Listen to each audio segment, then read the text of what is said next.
جدا بسیار تدای بار من میکنه اینه در کذب قطعی وجود شدگی دیگه گپی زیادی نزنه چی باید ترشید مرا بسیار به سوال نده بسیار قد دیگه دختر دیدمش بسیار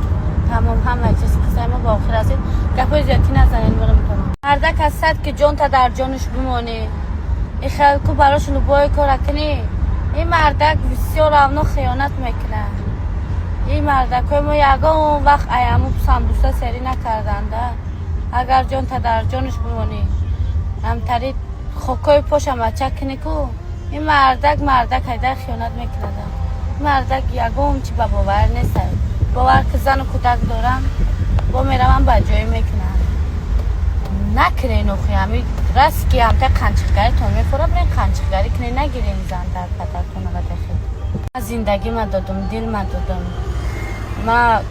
بسیاری بدی را دوست داشتم ده این مرده که بسیار بد دوست می داشته اما بلا میشته من لوبایی که از باوری داشتم من باوری نداشته خدا تازی را در عقلم نمیه همی کار هیچ باوریم نمیه نماجد بوده این کار کنه با استاریز کنه که من ببینم جنگ میکنین چیکار میکنین نمیکنین سمبوسه کنین ده ایهوده زندگی نمیبرین زن نگیرین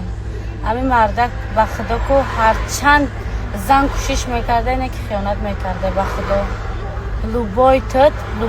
این گپی من راست زن دارین با زناتون به جای میرین عروس بازی میکنین یا عروس بازی نکنین یا زن نگیرین یا چه بکنین ده